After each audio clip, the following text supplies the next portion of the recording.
Prontinho, pode iniciar. Bem-vindos a esta aula. Boa noite, Kênia. Boa noite, Lívia. Nós estamos iniciando aqui o nosso terceiro encontro de economia. Hoje nós vamos trabalhar algumas questões que são fundamentais.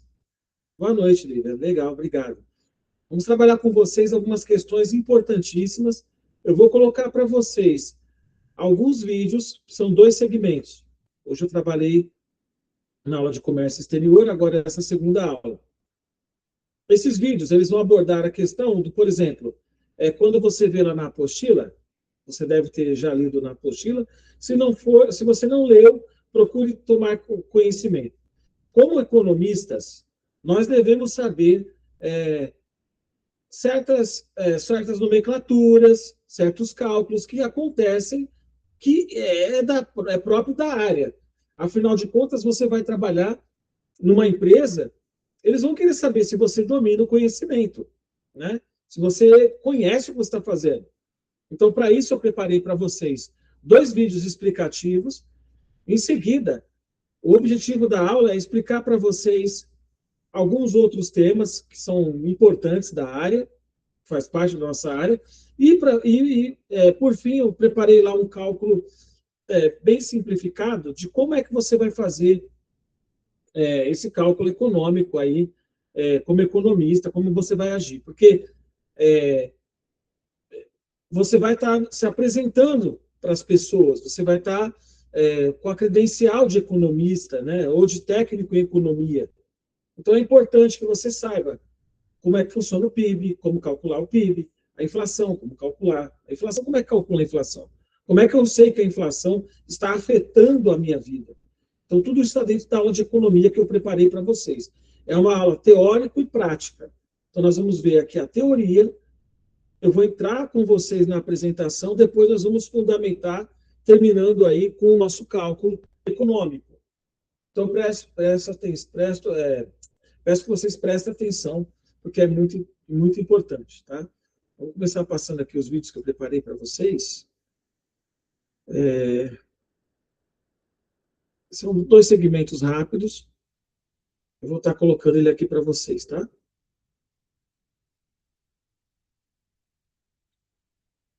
Deixa eu ver, vou colocar primeiro do PIB, né? Primeiro do PIB.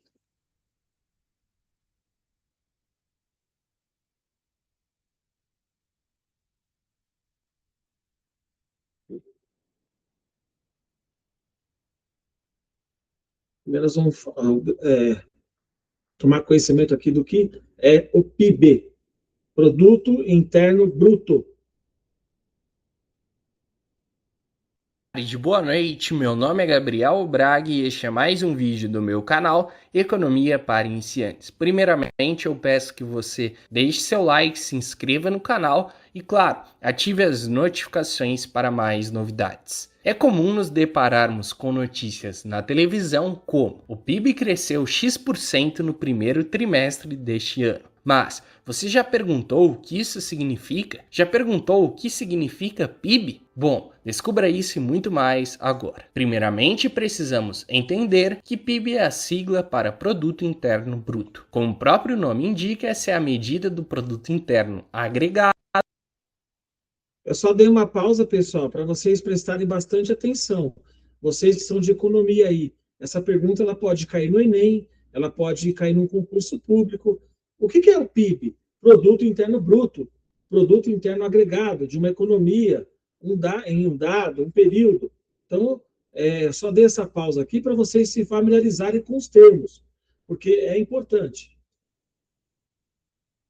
De uma economia em um dado período. O produto do Brasil em 2023, por exemplo, segundo o IBGE, foi de 10,9 trilhões de reais. Segundo Menkio, o PIB mede duas coisas ao mesmo tempo: a renda total e a despesa total de uma economia. O PIB consegue medir tanto a renda total quanto a despesa total porque Cada transação envolve duas partes, um comprador e um vendedor. Cada real de despesa de algum comprador corresponde a R$ 1 de renda para um vendedor. Uma definição de PIB que podemos trazer é: o PIB é igual ao valor dos bens e serviços finais produzidos na economia em um dado período. O PIB mede apenas os bens e serviços finais para evitar dupla contagem. Se uma economia produz R$ 100 de trigo, R$ 200 de farinha de trigo e R$ 300 de pão, por exemplo, seu PIB será de R$ 300, pois os valores da farinha e do trigo já estão embutidos no valor do pão. As três formas mais comuns de se calcular o PIB são: pela ótica da oferta, onde entra tudo aquilo produzido nos três setores da economia, em bens e serviços finais. Pelo lado da renda, são somados os rendimentos da economia,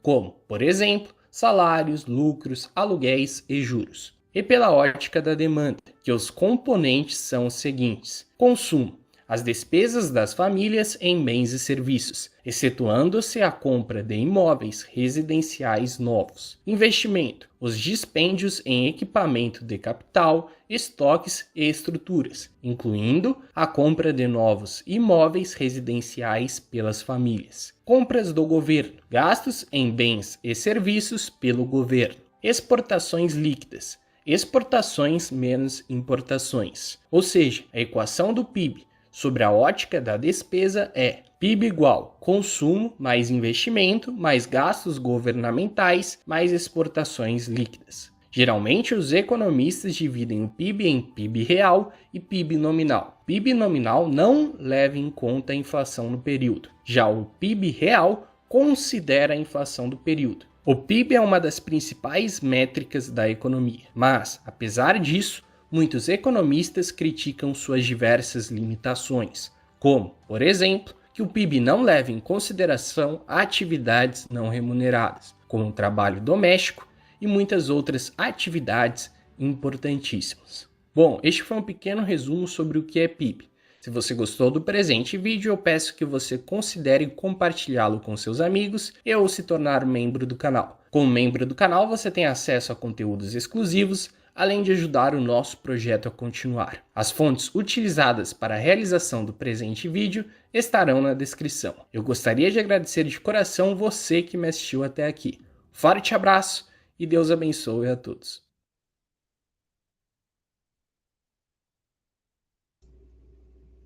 Legal, pessoal? Então, deu para vocês terem uma compreensão clara sobre o que é o PIB. Então, nós temos os dois tipos, tá certo?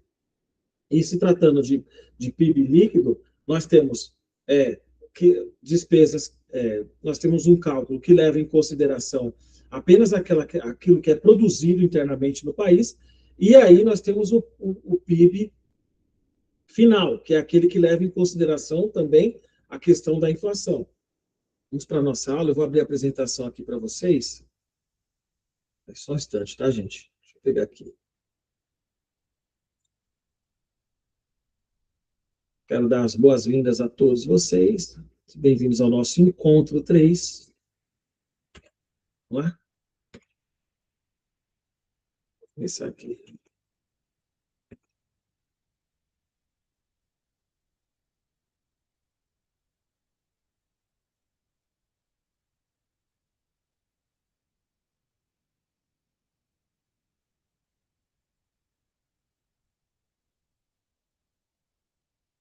Bom, o objetivo da nossa aula é fornecer conceitos essenciais para a compreensão histórica e macroeconômica, com foco em renda, poupança e internacionalização. Então, eu já tinha colocado para vocês que esse objetivo. Lá nas outras apresentações, eu costumo colocar que esse é o nosso foco, tá certo? Vamos explorar um pouco mais a questão aqui do PIB e outros conceitos também que eu vou apresentando para vocês, tá? Não vou dar spoiler porque vocês vão gostar. A formação histórica, vocês já devem ter visto nas outras aulas, né? Eu coloquei assim, ó, produto interno bruto mais a renda líquida enviada ao exterior. Lembra que ele falou aqui no vídeo das exportações? As exportações é tudo aquilo que nós estamos vendendo para outros países.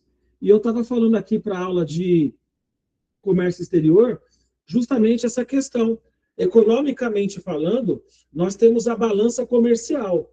Então, quando essa balança comercial ela está em desequilíbrio, o que acontece? Nós temos perdas. Significa perda, significa inflação. Tá certo? Então você já começa a compreender. E por que isso acontece? Por que isso acontece? Se você está comprando muito produto, nós temos uma cadeia produtiva aqui no país. Essa cadeia produtiva, que é regida pela economia, ela pode entrar em colapso. Então, por isso que a balança comercial ela precisa estar em equilíbrio. Professor, o que significa? O país está tanto comprando, ele está importando produtos, como está exportando, ele está vendendo produtos. Então, a compreensão de vocês, economistas, precisa ser clara a respeito disso. Então, o país, o que é a balança comercial? Tudo aquilo que o país importa de produtos ou exporta. Boa noite, Rodrigo. Então, nós estamos falando aqui sobre a questão da balança comercial e alguns conceitos de economia que nós vamos deixar para vocês e até cálculos lá no final da aula. Então, eu não vou dar spoiler agora, mas eu vou explicar para vocês alguns pontos centrais. Tá? Então, eu estava falando para o pessoal aqui de comércio exterior que a economia ela é regida por uma questão, pelo PIB. O PIB é como parâmetro. Tudo aquilo que o país comercializou internamente e externamente é considerado. Então, vamos lá. O que eu estava falando? Por exemplo, eu tenho a balança comercial. O que é a balança comercial? A balança comercial é tudo aquilo que o país importa e exporta. Questão de Enem, questão de concurso público. O que é uma importação? O país está comprando esse produto. O que é uma exportação? O país está vendendo esse produto. O que é a balança comercial? A balança comercial se refere a tudo aquilo que o país vendeu e tudo aquilo que o país comprou. O que acontece quando o país ele está comprando, ele está importando mais, está importando muito produto, está comprando mais do que vendendo.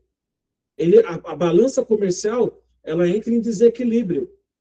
E esse desequilíbrio ele se reflete na balança comercial do país. Por exemplo, as despesas do governo. Por que elas entram também no PIB? Porque se o governo está gastando, é igual a uma casa. Funciona como na sua casa. Por exemplo, você que está aqui, que é economista, que está se preparando. Nós, de forma geral, todos nós aqui, nós temos as despesas da nossa casa. Nós temos consumo de energia, consumo de água, nós temos um aluguel ou uma prestação de um carro ou de uma casa, etc. Então, o que acontece? Essas despesas, elas estão sendo controladas pelo seu trabalho. Você tem uma renda uma renda capital, uma renda do seu salário, etc., ou um negócio próprio, o que seja, mas você tem aquela renda, com aquela renda, você tem aquele resultado que você vai pagar essas despesas. E se você elevar essas despesas, aí você começa a incluir vários itens nessas despesas, nesse consumo doméstico. Além da prestação do carro, você passa a ter uma outra prestação de um segundo carro ou de uma moto. Né? Então, a sua renda, ela começa a ficar... A sua renda mensal, ela começa a ficar... eu não vou dizer prejudicada, ela não é prejudicada a palavra correta, mas a sua renda mensal, ela começa a ficar comprometida. Essa é a palavra. A sua renda mensal fica comprometida. Por quê? Além do carro que você comprou e paga a prestação, você agora também paga a prestação de uma outra situação, de um outro veículo, que é uma moto. O governo é a mesma situação. Então, quando ele começa a se comprometer o governo ele tem uma despesa X. Ele começa a comprometer essa despesa com mais despesas. É um investimento maior na parte social, é um investimento maior na parte de segurança pública, é um investimento maior, enfim, na construção de moradias. Então, a renda do governo, aquilo que o governo arrecada, começa a ficar comprometido. E essa questão, esse comprometimento se reflete na economia, nos dados de economia. Então, você pode ter mais inflação ou menos. E é isso. E a balança comercial também vai refletir. Porque aí, eu estava explicando para o pessoal aqui da outra aula, o que acontece quando você, por exemplo, né? Não tem acesso a um insumo. Você precisa comprar um insumo e esse insumo não está disponível no mercado. A exemplo do que aconteceu agora, mais recente, com a questão dos insumos de enxofre, que afetou a cadeia produtiva de fertilizantes. Você tem a quebra dessa cadeia de produção. Você tem a quebra. Você não tem lá um insumo para fazer o fertilizante, porque esse fertilizante depende de um insumo e esse insumo não está disponível no mercado. O que acontece? Acontece a quebra da produção nas empresas, porque as empresas não conseguem produzir, não conseguem comprar, consequentemente não conseguem produzir. A mesma coisa no que isso se reflete, vai se refletir no PIB, tá certo? Por quê? Porque as despesas continuaram as mesmas, mas o lucro, o que dá o equilíbrio, né? Aquilo que vai causar o equilíbrio, não aconteceu. Então, nós temos essas questões. Então, a renda, o PIB, ele é composto por despesas do governo, consumo interno, consumo externo e uma série de outros fatores aí. Renda nacional e o PIB medem a produção e o fluxo de renda entre agentes. A população econômica ativa tem emprego? Ela não tem, então já é negativo para o PIB. A despesa agrega consumo, investimento, gasto público e saldo externo. Balança comercial. Se o país está comprando muito, o país tem algum problema na balança comercial. O ideal é que o país esteja, ao mesmo tempo que vendendo seus produtos, exportando, esteja também importando.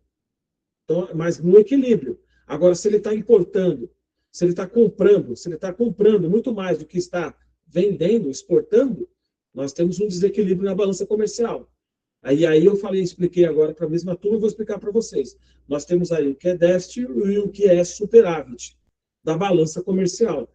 Essas questões, gente, geralmente caem no concurso público ou no Enem. Fiquem atentos a essas questões, tá? O que é o superávit de uma balança comercial? O que é o déficit de uma balança comercial? Significa o quê? O déficit significa que o país está comprando, está importando ou está exportando? Ele está importando, ele está comprando. Então, ele está com déficit. Ele não está conseguindo vender na mesma proporção que está vendendo. Tá certo? Isso vai afetar a balança comercial, juros mais altos, inflação mais alta e o bolso lá embaixo. Entender essas contas é essencial para análise de desempenho e política econômica. Lembra, eu não sou nenhum adivinho, né, gente? Eu costumo falar isso aqui em casa. A gente não adivinha as coisas, mas lembra que eu estou falando para vocês há algumas semanas já que, olha, economia, ela derruba governo, economia afeta governo, economia faz com que a população fique negativa com as políticas econômicas do governo. Política é economia, economia é também governo. E aí o que acontece? Uma semana ou duas, apareceu um rapaz na internet, e eu acho que vocês devem ter visto o vídeo. Ele estava chorando, e isso chamou, assim, esse vídeo ele viralizou na internet, e esse rapaz começou a chorar. E aí ele começou a falar que trabalha, não consegue pagar as contas, não consegue comprar aquilo que ele gostaria. Lembra que eu falei para vocês? Não é que o professor é um profeta, é um adivinho, mas eu já acompanho as economias de mercado já há algum tempo. E eu sei como é que isso funciona. E derruba governo, derruba índice negativo de rejeição àquele governo, a política econômica, etc. Justamente por quê? as pessoas começam a se manifestar. Lembra? Vocês estão lembrados que eu falei sobre isso? Aí eu falei, olha, as pessoas começam a reclamar que estão indo para o mercado, não conseguem comprar as coisas, não conseguem adquirir bens de consumo. E esse rapaz, ele tratou justamente sobre isso nesse vídeo. Depois, é claro, né, gente? A gente acompanha a internet aqui, sabe que aí falaram depois que era um vídeo, poderia ser, não era um vídeo verdadeiro, que ele copiou pessoas, etc. Tal, mas veio, o primeiro impacto que as pessoas tiveram foi porque ele estava reclamando de algo que mexeu com as pessoas. E por isso as pessoas começaram a viralizar o vídeo dele. Ele começou a chorar no vídeo, vocês devem ter visto, eu não vou lembrar exatamente o nome dele. Mas aí vocês viram que ele começou a chorar. Aí teve uma parte do vídeo que ele começou a dizer o quê? Olha, gente, a carne aqui é tão cara que ela virou artigo de luxo. A gente só consegue comprar carne moída, porque a carne mesmo está muito caro. E realmente, se você vai no mercado, você não consegue comprar toda a carne que você gosta. E o que acontece? E para as pessoas isso é importante. Para as pessoas que trabalham, que querem ali, que procuram o bem-estar de suas famílias, elas querem poder ter acesso a esses bens de consumo. Por exemplo, ou bens alimentícios. A carne, por exemplo, entra na conta. Então ele começou a chorar, dizer que não conseguia sair do aluguel. Ele fez um escândalo mesmo, né?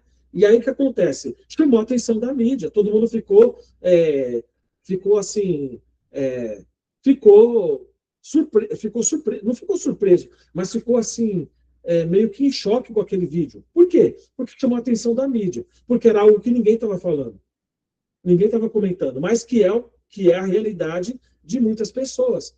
Então vocês começam a...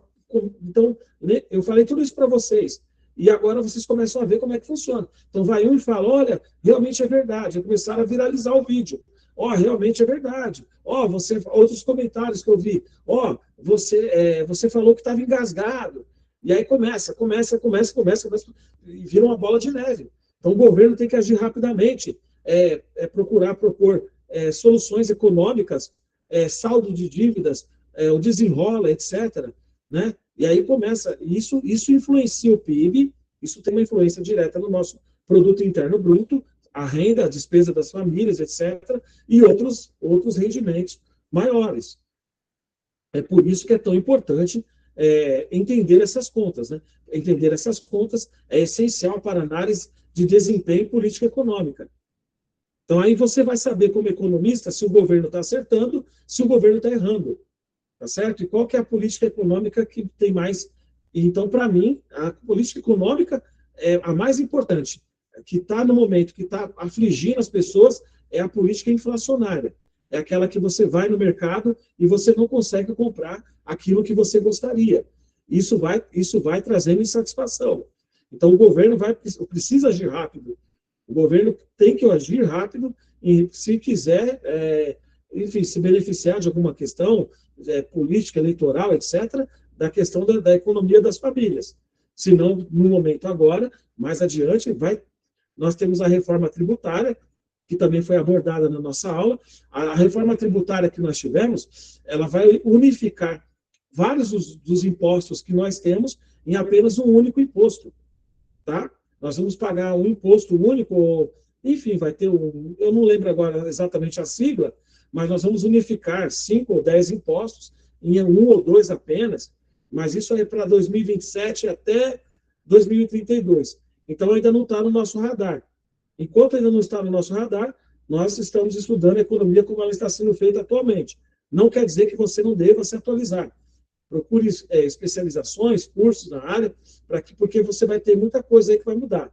Então, você, como economista, vai ter que saber exatamente como as pessoas vão ter que agir, etc. Eu falei com o pessoal aqui de nota fiscal, você vai ser aquele cara que faz o cálculo para que as pessoas tenham o consumo correto, etc. A poupança agregada, renda nacional, consumo, investimento, representa gastos em bem de capital, variações de estoques. Lembra que eu falei para vocês? O governo não fez o dever de casa, as empresas não fizeram o dever de casa, tem quebra na cadeia produtiva, empresas não conseguem comercializar seus produtos porque elas estão exportando elas estão importando mais do que exportando. Então, o que acontece? Quebra na cadeia produtiva. O equilíbrio entre poupança e investimento condiciona crescimento e acumulação. Depreciação reduz o estoque de capital, PNB desconta esse desgaste. Distinção entre produto bruto líquido. Produto bruto e líquido é crucial para avaliar a capacidade de reposição e crescimento sustentável. Então, se o produto bruto e o líquido ele não está sendo exatamente calculado, por isso que eu falei agora da balança comercial. Então, o déficit da balança comercial ele passa a fazer parte do produto interno líquido, porque você tem o cálculo do bruto, mas você tem que colocar também aquilo que o governo está importando e aquilo que ele está exportando. Então, é importante. Geralmente, essas questões caem em provas de concurso, tá, gente? Mercados financeiros operam com títulos, já tinham falado para vocês, derivativos, swaps, para transferir riscos e rentabilidade. Eu mostrei para vocês aqui na aula passada, não foi matemática financeira, mas eu estava mostrando para vocês como é que se comportam os juros, né? E eu mostrei até o site lá do Investidor 10, etc. Derivativos ampliam a possibilidade de proteção, mas também elevam complexidade e vulnerabilidade sistêmica.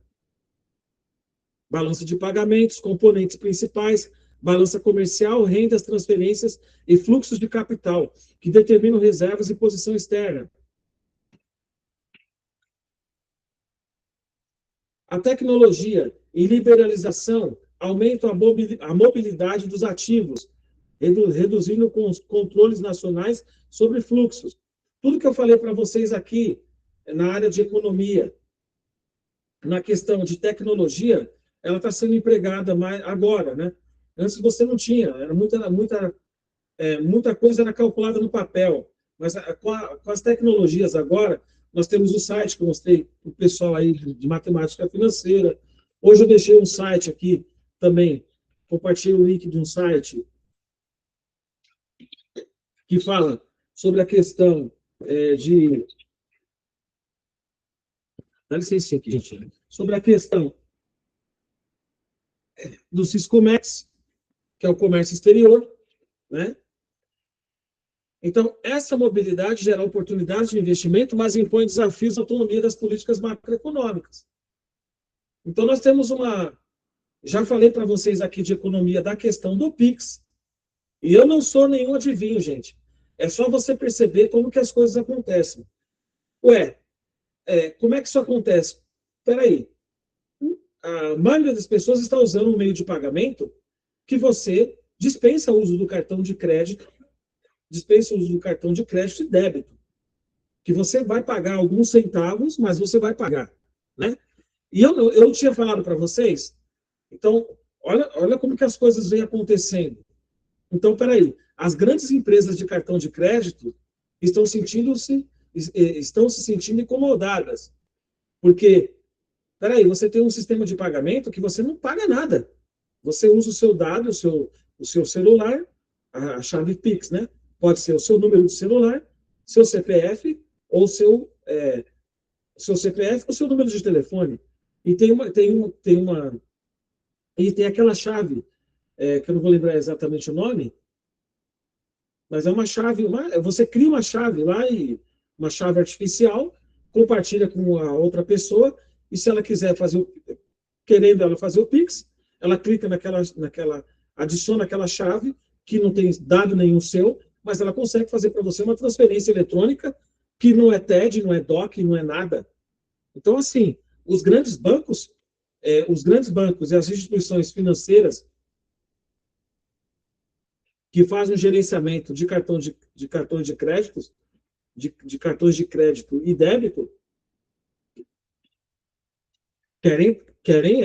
estão incomodadas. Lembra que eu falei para vocês lá na matemática financeira? Banco não é amigo de ninguém. Então, peraí. Antes eu queria fazer uma transferência para o Rodrigo, eu fazia, ou era TED ou era DOC. Né? TED ou DOC. Agora acabou. Faz um Pix para mim aí. Meu nome, meu CPF, aqui, ó. ou o meu telefone, ou meu e-mail, etc. Meu e-mail é tal, tal, tal, Rodrigo, pá. Acabou o problema. É instantâneo, é um pagamento instantâneo. E tinha aquela coisa de demorar até 24 horas para o TED ser descontado, né, gente? Talvez vocês, como vocês devem se lembrar, o TED 24 horas para vincular na sua conta. Aí eu lembro na minha época, há mais ou menos uns 15, 20 anos atrás, eu tinha que. Aí, se você quiser o dinheiro no mesmo dia, eu tinha que ir até a agência bancária. Olha o sofrimento. Eu tinha que ir até a agência bancária para depositar na boca do caixa, talvez vocês não se lembrem. Eu tinha que depositar o meu recurso na boca do caixa para que aquele dinheiro fosse vinculado. Rodrigo, pode caminhar o dinheiro, eu aceito. Tá certo. Eu só não tenho agora, Rodrigo.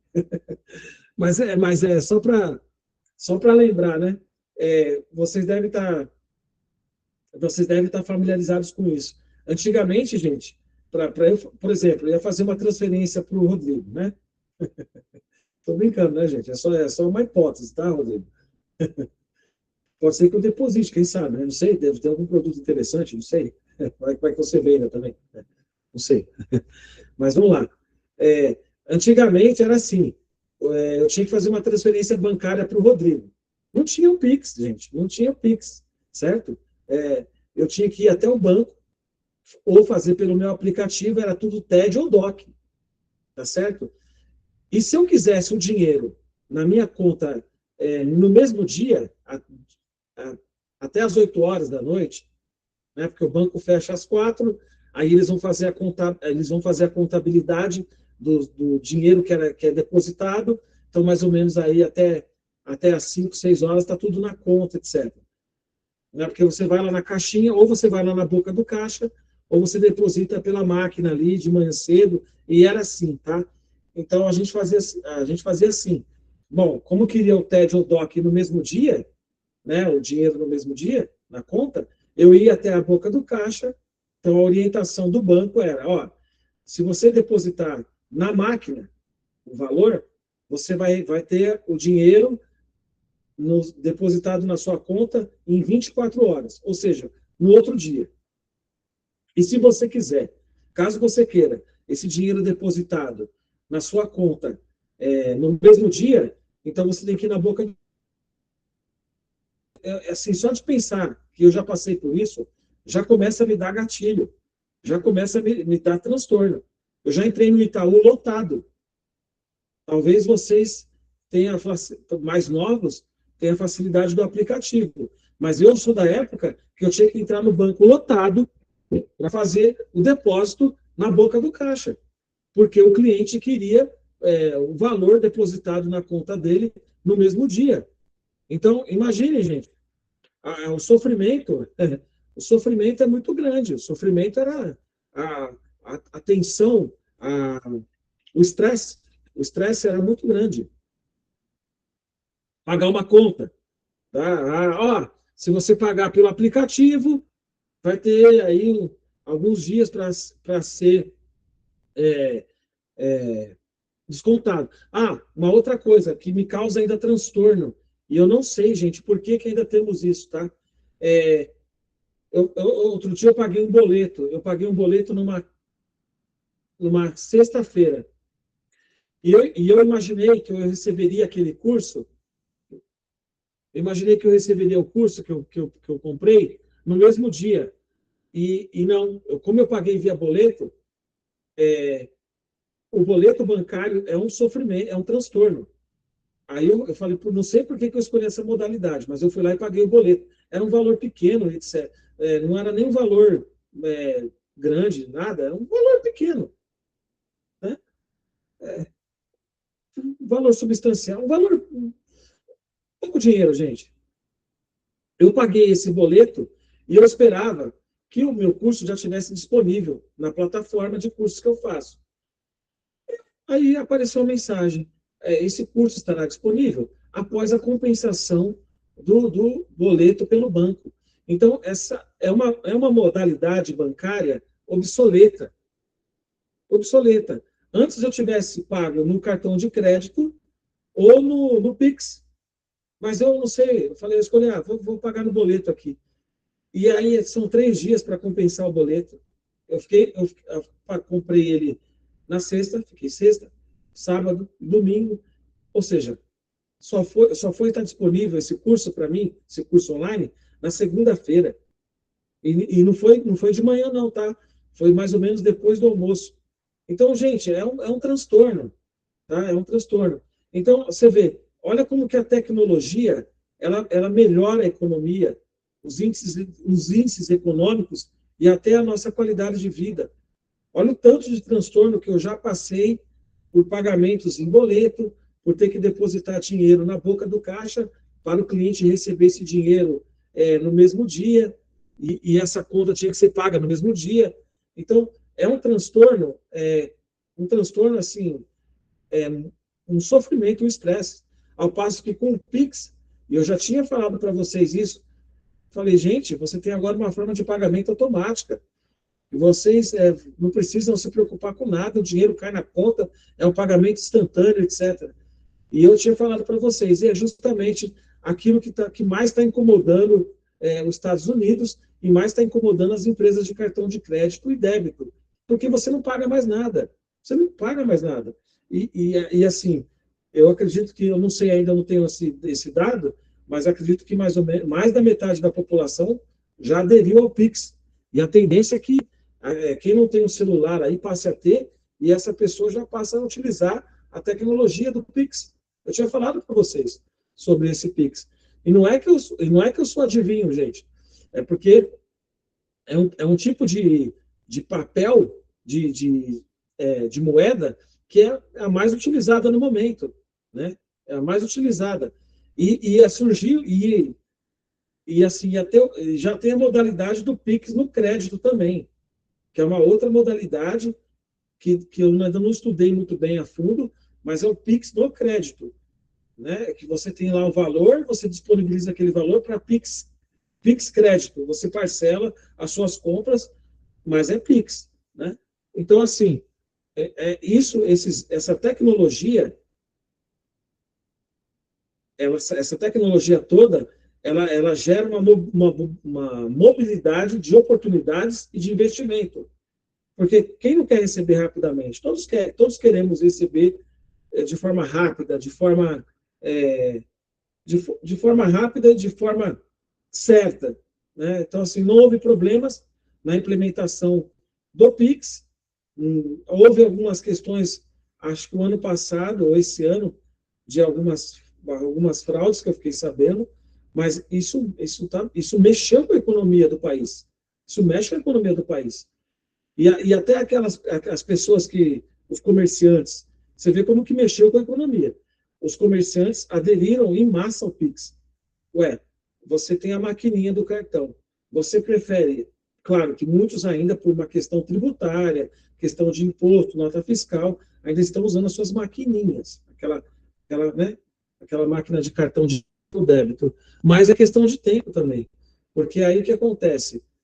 Você pode pagar o seu Pix naquela máquina, ou você pode, alguns comerciantes preferem receber diretamente no Pix pessoal, então eles disponibilizam no transporte por aplicativo, no comércio ali mais informal, etc. Mas eles disponibilizam lá o seu código Pix para que você faça o seu pagamento direto para ele e não use a maquininha. Então a empresa da maquininha não recebe. Então, esse pessoal agora, eles querem o quê? Eles querem tirar o Pix. É simples, nós não podemos controlar, queremos então tirá-lo do mercado. É assim que eles pensam. Porque você não tem lucro. E essas empresas vivem do lucro de gastos sobre o consumo. Então, não tem como mensurar esse volume de dinheiro, porque agora você não paga nada. A moeda, a mercadoria, toma a forma de um bem com valor intrínseco, o ouro, o gado, etc. O ouro também é usado ainda, o ouro como parâmetro moeda. Então, por exemplo, muitas pessoas preferem investir os seus recursos em ouro, de acordo com a variação do dólar. Ou alguns preferem fazer os seus investimentos em gado. Mas isso aí já existem empresas que fazem esse tipo de comércio eletrônico até. Você pode entrar no leilão, fazer a compra daqueles animais, etc. Desses animais, etc. Mas não é barato, tá? Quando uma economia usa o ouro como moeda, ou usa o papel moeda, que pode ser convertido em ouro, diz que opera no padrão ouro. Então, o que acontece? Teve a queda do dólar. Então, muitas pessoas trocam o investimento. Elas começam a investir em ouro, tá? Porque o ouro não perde, ele se valoriza cada vez mais. Moeda de curso forçado, moeda sem valor intrínseco, que é usada como moeda por determinação do governo. Essa daí eu nunca vi. Não vi essa modalidade ainda. Moeda com valor sem valor intrínseco, que é usada como moeda por determinação do governo. Ainda não vi nenhum exemplo disso. Mas pode ser que tenha.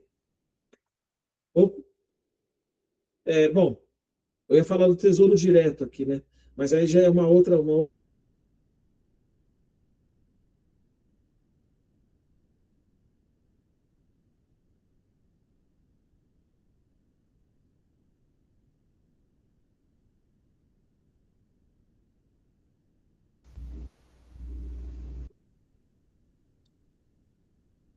Deu uma queda aqui rapidinho, gente. Eu já voltei aqui com vocês, tá? Vou continuar compartilhando a nossa aula.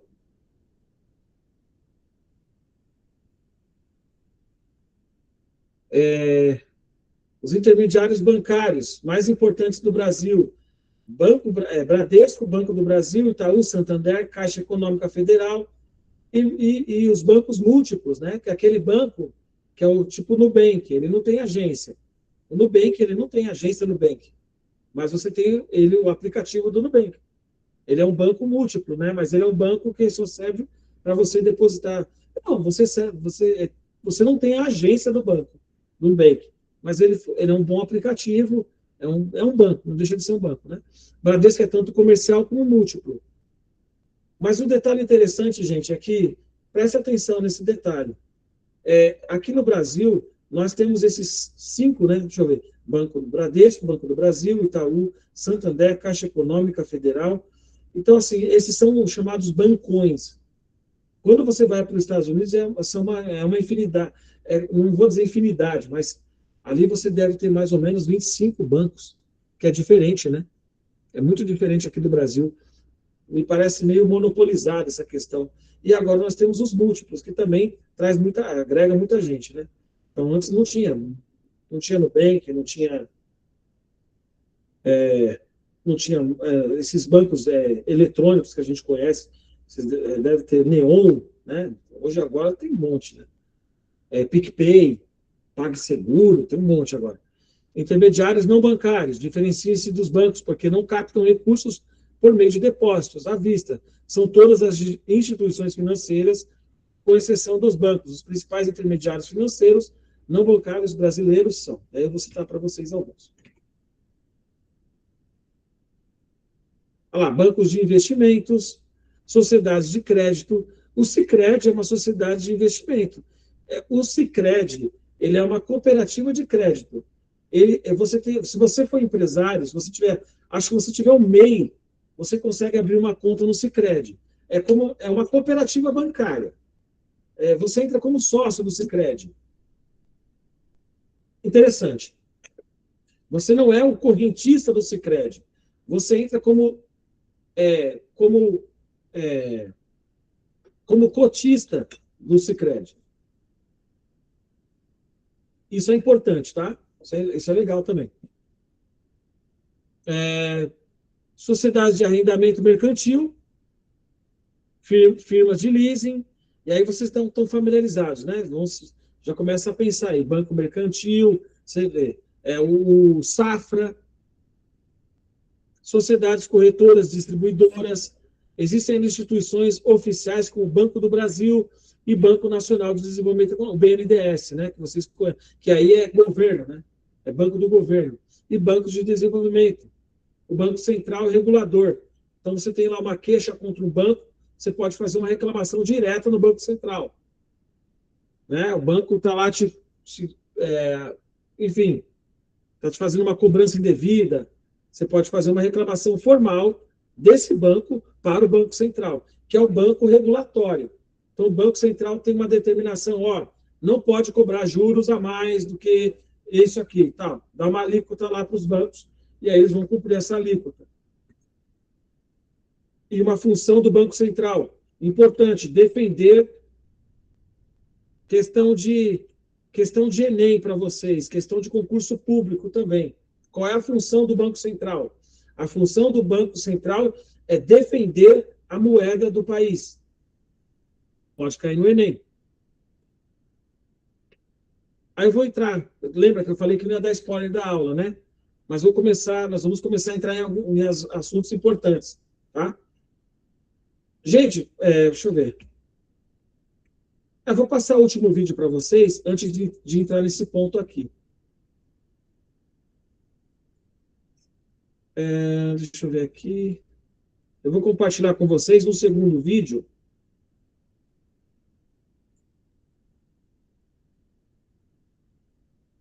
E depois desse vídeo, nós vamos falar sobre mais alguns pontos e nós vamos entrar na questão da inflação.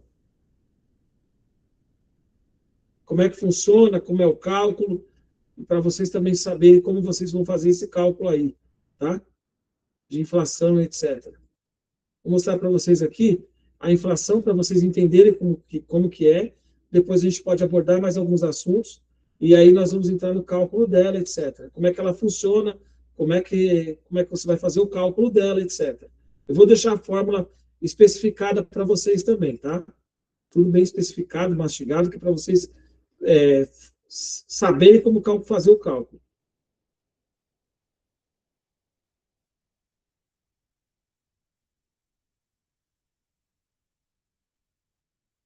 No mundo atual, é importante entender como a economia funciona, especialmente quando se trata de assuntos financeiros. E um dos temas mais importantes nesse setor é a inflação, que pode afetar significativamente o seu poder de compra e seu planejamento financeiro. Nesse vídeo, vamos explorar tudo sobre a inflação, o que é, como ela surgiu e como ela afeta o seu poder de compra. Então, se esse assunto te interessa, já se inscreva aí no canal e ative as notificações para não perder nenhum vídeo. Em termos simples, inflação é o aumento contínuo e generalizado dos preços de bens e serviços em uma economia. A inflação é medida por meio de índices que rastreiam a variação de preços, como o IPCA, Índice Nacional de Preços ao Consumidor Amplo, no Brasil, ou Índices de Preço ao Consumidor, nos Estados Unidos, e o Índice de Preços ao Consumidor na zona do euro. A inflação pode ser causada por diversos fatores, como o aumento da demanda por produtos e serviços, a escassez de recursos produtivos, a elevação dos custos de produção, entre outros. Quando a demanda por produtos e serviços supera a oferta, os preços tendem a subir.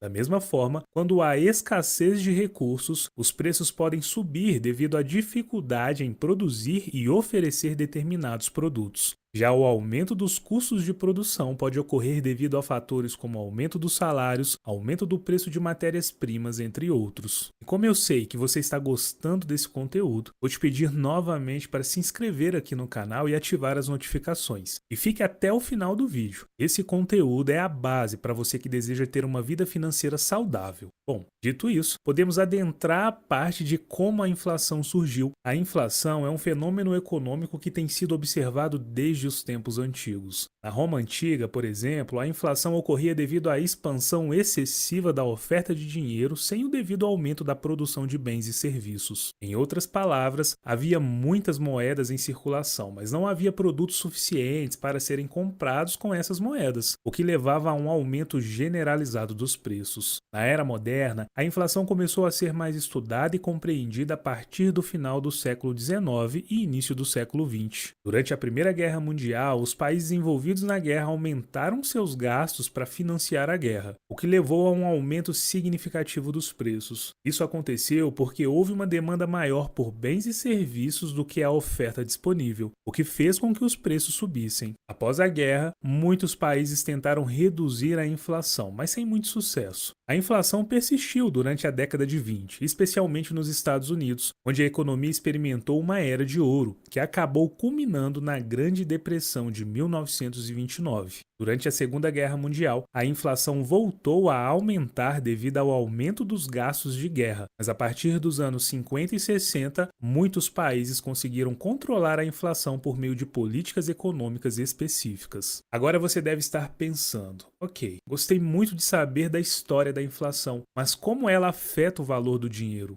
A inflação afeta diretamente o valor do dinheiro, ou seja, a capacidade de compra da moeda da seguinte forma: quando os preços dos bens e serviços sobem continuamente, o dinheiro perde o valor, ou seja, a mesma quantidade de dinheiro pode comprar menos bens e serviços do que antes. Por exemplo, se em um ano o preço do arroz aumentar em 10% e o salário não aumentar no mesmo percentual, as pessoas precisarão gastar mais dinheiro para comprar a mesma quantidade de arroz. Dá só uma olhada quanto custava o preço de alguns produtos entre os anos 2000 e 2003. Por aí você já vê o grande impacto da inflação. A inflação também pode afetar as expectativas dos consumidores e investidores. Quando as pessoas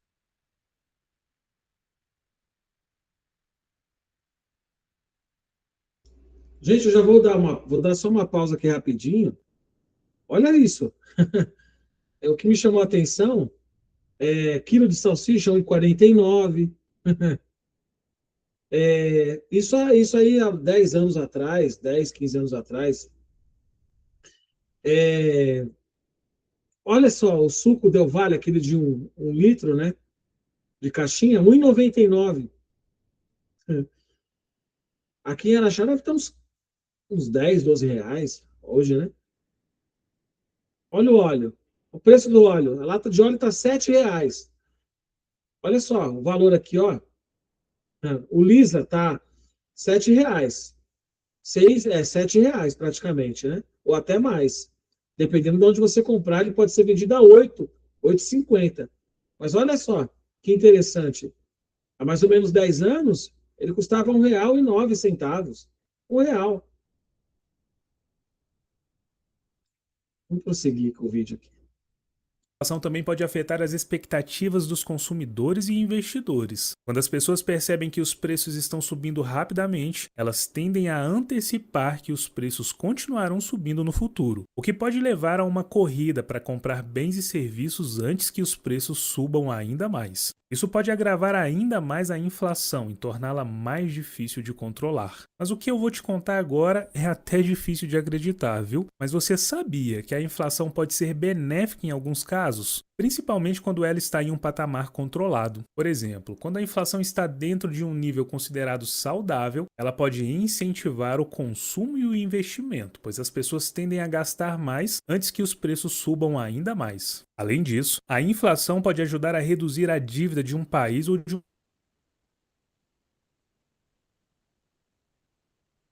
uma pessoa, pois a dívida é um dinheiro que vale menos.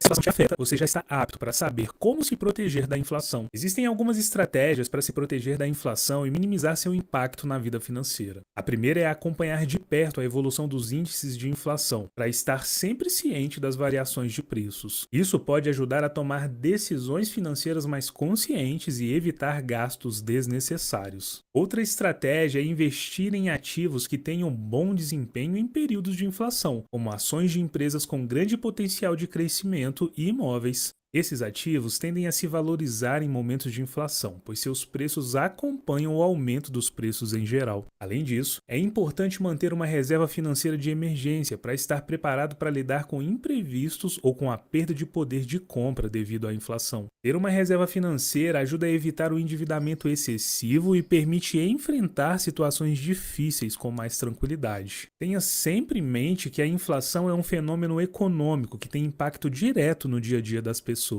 Entender o que é inflação, como ela surgiu e como ela afeta o valor do dinheiro é fundamental para você tomar decisões financeiras conscientes e se proteger dos efeitos negativos da inflação. Acompanhar os índices de inflação, investir em ativos que tenham bom desempenho em momentos de inflação e manter uma reserva financeira de emergência são algumas das estratégias para minimizar o impacto da inflação na sua vida financeira. Eu espero que esse vídeo tenha agregado valor à sua educação financeira e que a partir de agora você passe a estudar ainda mais sobre o tema inflação. Grande abraço e até o próximo vídeo.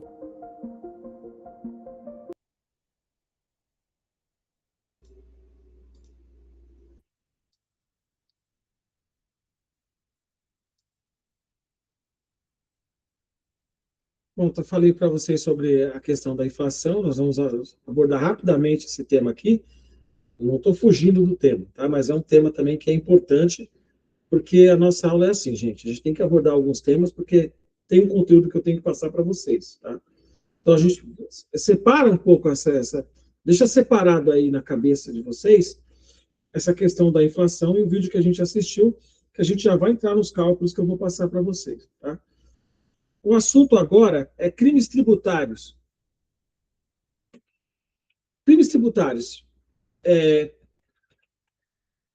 Pensa assim, o governo precisa de dinheiro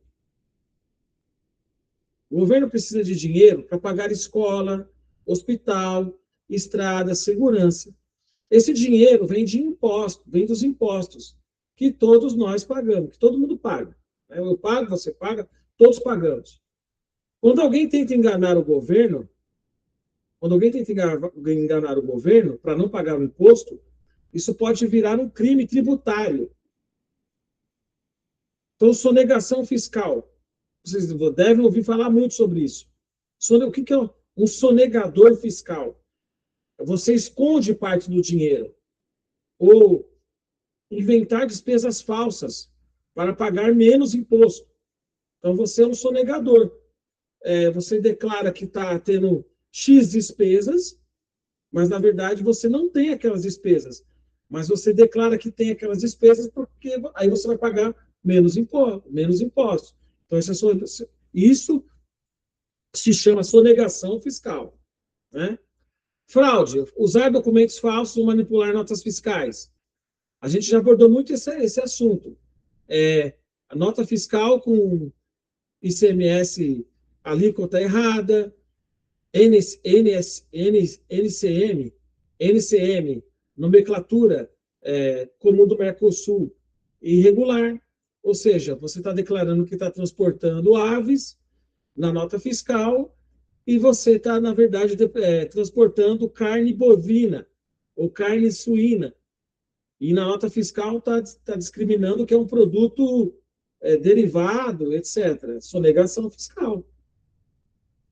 Aliás, é fraude, né? Fraude fiscal, porque você está declarando que está levando um produto X, só que na carroceria do caminhão tem um produto Y. Então, é fraude fiscal. Omissão. Simplesmente não declara o que você deveria. Então, você recebe um valor Y, não declara que recebeu esse valor. Resultado, quem faz isso pode ter que pagar multas.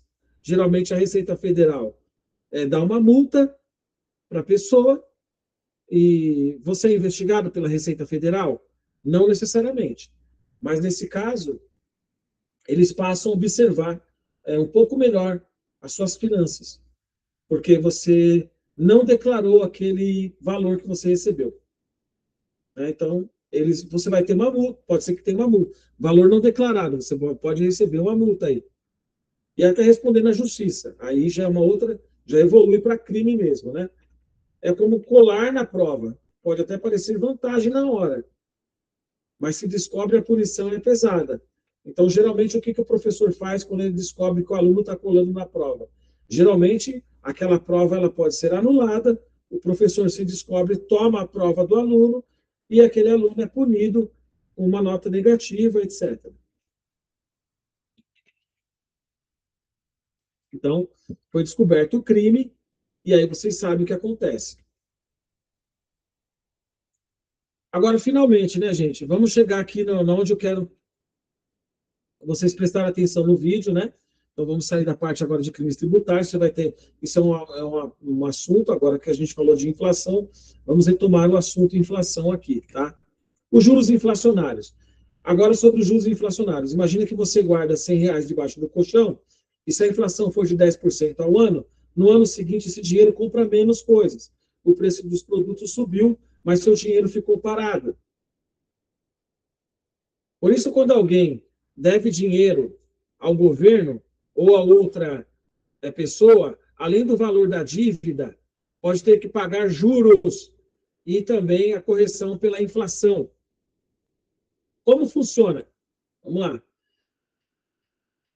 O valor da dívida, quanto você devia originalmente, correção pela inflação, ajusta o valor para não perder poder de compra. Gente, teve uma situação que aconteceu no governo passado que você deve ter prestado atenção.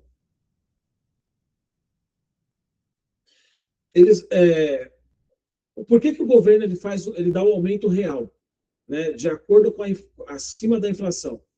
Justamente porque, por exemplo, você tem uma inflação ao ano de 10%, por exemplo, né? Então, o salário mínimo, ele precisa aumentar no mesmo volume ou acima, nunca abaixo.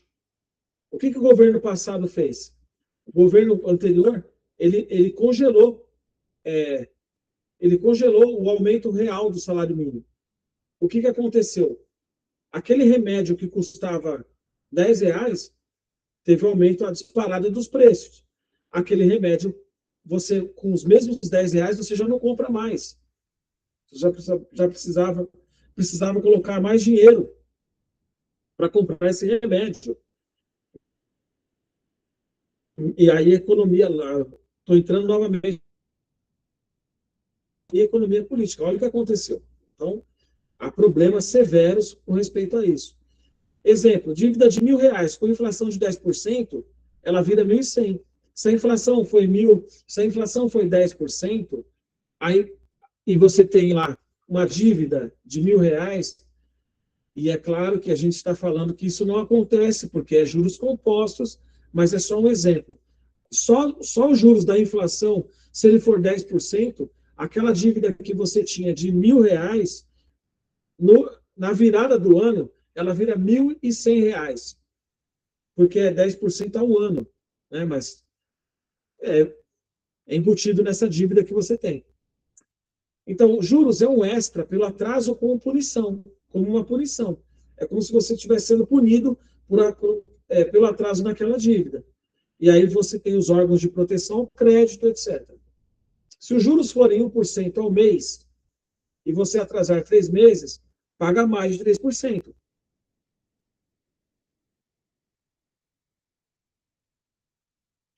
Como funciona?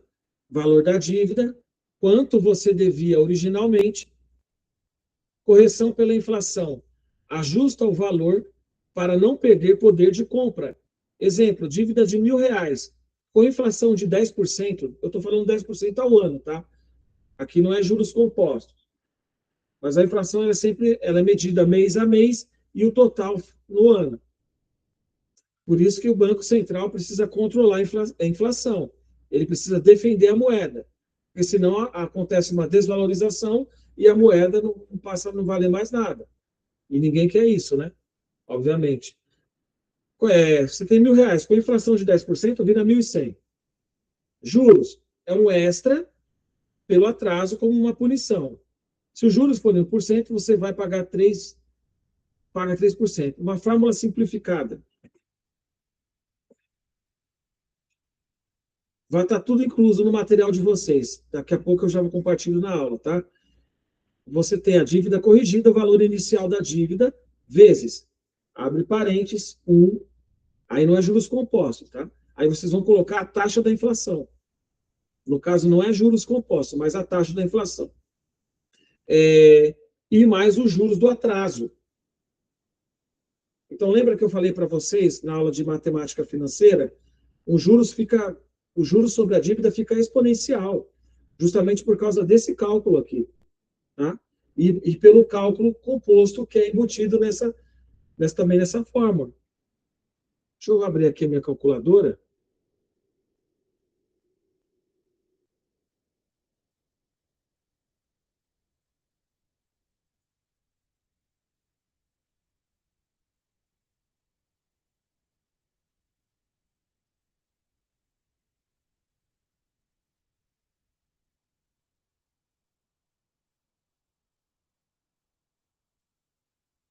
Aqui na nossa calculadora científica. Você já deve estar familiarizado com ela, né? Já coloquei a fórmula aqui para vocês. Da economistas, por favor, guardem essa fórmula, tá? É para vocês saberem como fazer, como calcular o índice inflacionário. Vamos lá?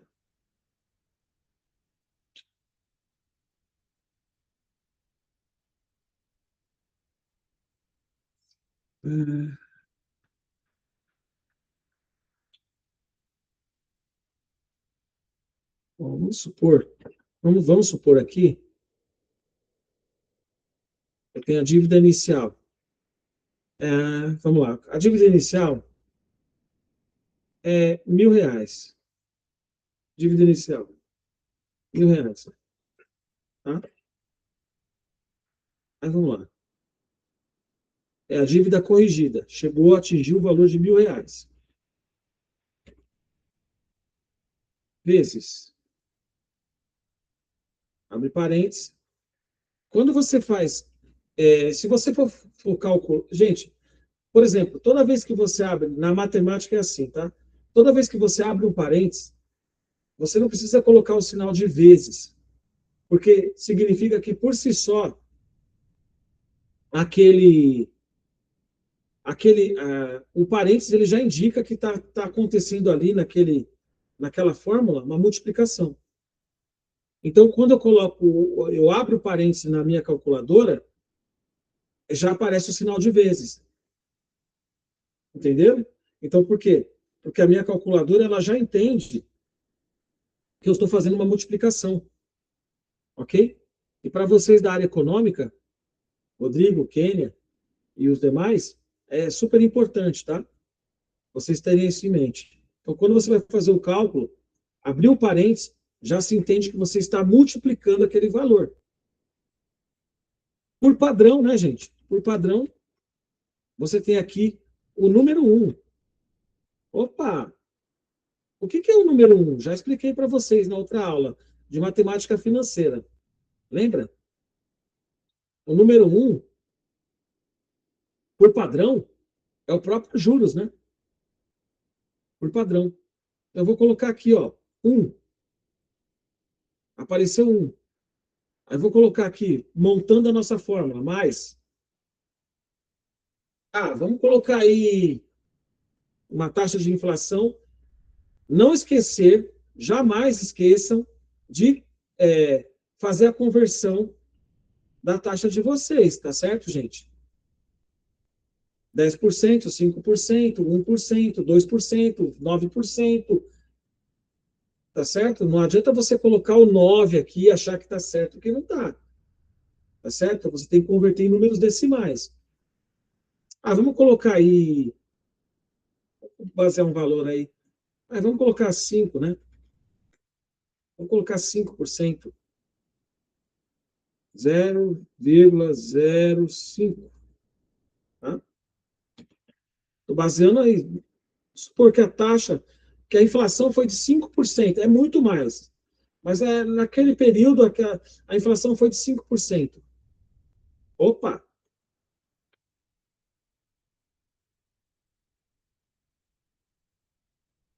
Vamos ver se eu estou conseguindo fazer certo aqui, tá, gente? Peraí, me ajuda aí também, tá? Mais 5%.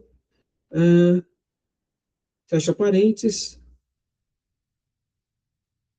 Agora os juros do atraso. Deixa eu ver, os juros do atraso.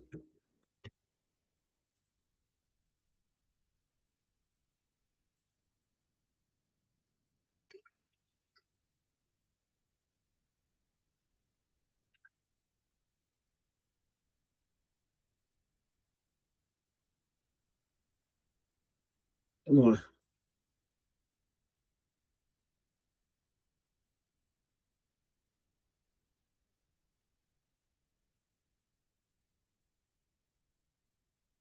Vamos colocar aí. Colocar o juros do atraso vezes 2? Não, vezes. Não, peraí. Opa, peraí. Por que 2? Não, não é 2. Vamos colocar 0,03, né? Não.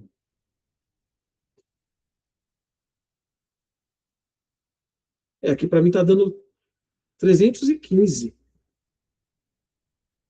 os juros do atraso, não é? Porque se fosse. Exatamente. É 1.315. Então é 315. Então, se for 10% ao ano, vira 1.100. Exatamente. Então, 10%, isso ao ano, tá? Eu coloquei aqui 0,03, uma taxa 0,5, né? Então, deu 1.300. Mais os juros do atraso, ficou 1.315 a dívida.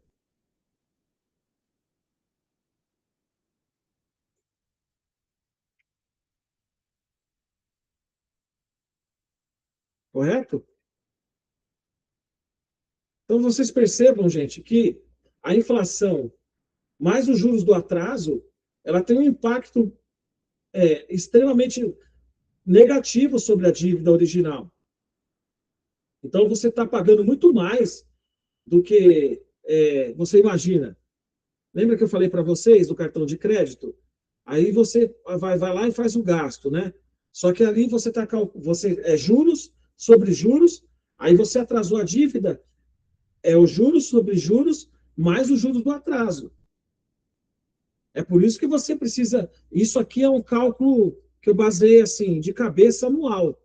Tá? Eu peguei a fórmula, fui lá, coloquei lá o número que eu achei interessante, fui lá e fui calculando e coloquei os juros do atraso, etc.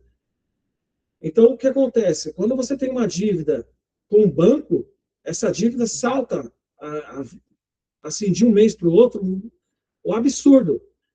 Aí você tem taxa de inflação, a taxa do atraso do banco, né? Que você não sabe quanto que é, porque o banco não informa para você quanto que é essa taxa de dívida do banco. E você tem os juros inflacionários e você tem mais os juros do atraso dos juros.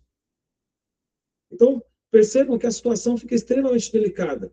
É óbvio que, nessa situação, se você não tiver o recurso, parece agiotagem. Eu estava pensando comigo. Às vezes dá a impressão que é agiotagem. Dá a impressão não, parece uma agiotagem legalizada. Você está lidando com um agiota, porque você não consegue pagar aquele valor. Salta muito, né? Houve uma desvalorização, sua dívida saltou aos olhos e você teve que pagar aí horror de juros sobre juros sobre juros. Então, o valor daquela dívida fica muito, muito exacerbado. Vamos ver se eu acertei aqui, tá? E aqui? Não. Opa. Vamos lá.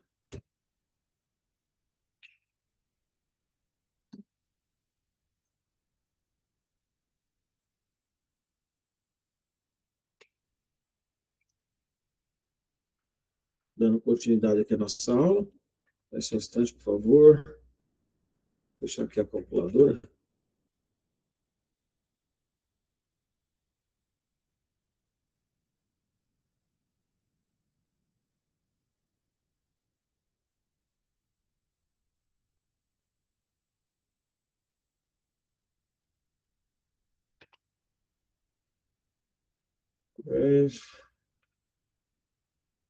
Intermediários, juros inflacionários.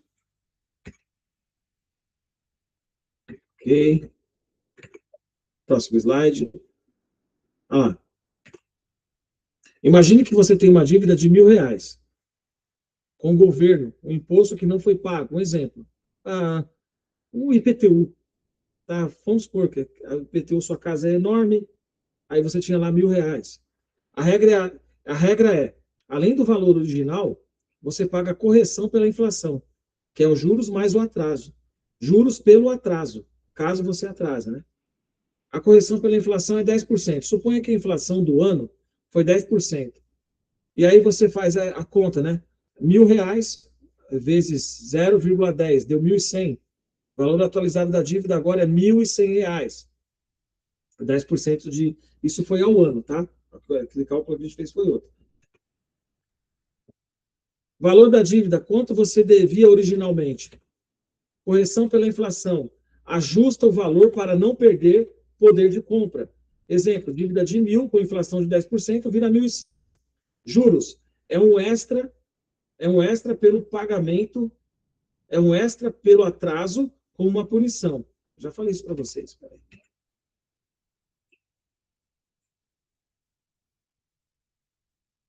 Agora, digamos que os juros sejam 1% ao mês e você atrasou 3 meses. 1.100, vamos lá, vamos colocar 1.100, abre parênteses, já sabe que é a multiplicação, para nós economistas, a gente já tem isso na cabeça, né? Olha lá, mais um por padrão. O que é esse 1? Por padrão é o próprio montante, né? É o próprio capital atualizado. 1 mais 0,1 vezes 3. Então, é 1.000, 1.100 vezes 1,0,3. Dá R$ 1.133. Com os juros, a dívida sobe para 1.133. Então, gente, percebam que parece... Gente, dá uma impressão assim que é uma agiotagem. Não estou aqui para falar mal, mas a dívida que era de 1.100, que você já pagou os juros, já estava pagando com juros devido à inflação, o juros sobre o atraso, você já está pagando 1.133, quase 50% do valor, né? Resultado final. Valor original, 1.100. Correção pela inflação, R$ 100. Juros pelo atraso, R$ 33. Total a pagar, R$ 1.033. E aí você começa, como economista, a perceber que as famílias elas precisam ter educação financeira e controle financeiro. Porque caso elas não tenham esse controle financeiro, a dívida ela salta aos olhos. Então, o endividamento das famílias está atrelado principalmente a uma política econômica injusta que privilegia o lucro dos bancos em detrimento das suas dívidas pessoais. Então, a orientação financeira para nós que somos da área da economia, ela é fundamental para as famílias. Justamente porque quando as famílias não têm exatamente o controle das suas contas, elas têm o descontrole. Portanto, elas acabam perdendo muito mais do que ganhando, né? Elas acabam se endividando muito mais. E a economia, você vê, isso é um índice extremamente negativo. Quantas famílias per capita não conseguem ter acesso a bens de consumo? É um dado importante. Resumindo, vou aumentar esse slide aqui.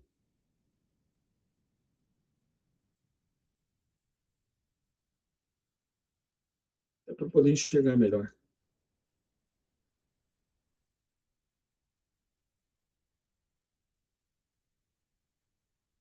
Resumindo, inflação corrige o valor para não perder poder de compra. Essa função aqui, ó, de não perder o poder de compra, ela não é nossa. Essa função aqui é do Banco Central. O Banco Central ele vai equilibrar a taxa de juros, né? Porque a moeda não pode perder o poder de compra. Senão a gente vai estar, por exemplo, daqui a pouco, igual eu vi na Venezuela, uma cena lamentável de uma pessoa indo comprar papel higiênico com praticamente um carrinho de mão cheio de notas de dinheiro que não estava valendo mais nada. A inflação na Venezuela disparou, chegou a 1.000%. Imagina! Então o pessoal não estava comprando nada lá. E aí eles começaram a dolarizar a economia, ou seja, aceitar o dólar entrando na economia local. E é isso que acontece. Então, o Banco Central, então você vê, o Banco Central ele precisa corrigir o valor para não perder o poder de compra. Aqui eu deveria acrescentar que é o Banco Central que faz essa correção, para que nós não possamos, para que nós não percamos o nosso poder de compra, né? Os juros é a punição pelo atraso. Atrasou a dívida, é 1% ao mês, 2%, 3%, ao ano vai dar 10%. E aí vocês já viram o que acontece. É como se você tivesse que devolver um videogame emprestado. Se você demora, além de devolver, tem que pagar uma multa. E se o preço do videogame subiu, você paga o valor atualizado. Então, vamos supor que você tem um colega, esse colega ele fala assim, olha, para você eu vou alugar meu videogame. Eu alugo meu videogame por R$100. Por R$100. E aí você... E o combinado com esse amigo seu é que você fique aí com esse videogame por um mês. Tá certo? Um exemplo, né? Por um mês. Só que aí o que acontece? Vai passando o tempo, você acaba se empolgando com aquele videogame. Chega no final daquele mês, você não devolve o videogame, você fica com ele. Você retém aquele videogame com você. O que acontece? Só que aquele colega lá no começo tinha falado, olha, esse valor aqui que você me pagou é por um mês de aluguel do videogame. Agora o valor subiu. E por que subiu? Não é porque ele aumentou o valor. É porque você está pagando os juros pelo tempo a mais que você ficou. Tá certo? E o que acontece? Os juros corrigidos, mais os juros pelo atraso. Então, daí você começa a perceber o tanto que as famílias sofrem para pagar suas dívidas. Porque esses juros, eles não incidem diretamente sobre a dívida e a família não tem como fazer as suas compras, perde poder de compra, o Banco Central ele atua para defender a moeda, como eu falei para vocês lá no começo da aula, ele precisa defender a moeda, e o que ele faz? Ele aumenta a taxa de juros. E esses juros incidem sobre as dívidas das famílias. E o que acontece quando você atrasa? Você tem os juros atualizado mais os juros do atraso. Então, dá para entender o porquê que as famílias, muitas vezes, elas precisam de educação financeira. E, para finalizar aqui a nossa aula, deixa eu ver se eu tenho mais alguma coisa. Mais algum slide? Não, foi só isso mesmo, né? Então, eu quero agradecer aqui a presença de todos vocês, gente, e explicar para vocês, para finalizar a aula, tá? É muito importante que vocês, como economistas, saibam fazer o acompanhamento desses índices inflacionários, justamente porque as famílias dependem do trabalho de vocês serem executados de forma correta. Então, uma boa organização financeira, tanto para vocês, vai beneficiar tanto vocês quanto as demais famílias. Ok? Gente, eu gostaria de agradecer a presença de todos vocês, agradecer a participação de todos nessa aula e até o nosso próximo encontro. Tchau, tchau, pessoal. Tchau, Kênia. Obrigado. Tchau, Rodrigo.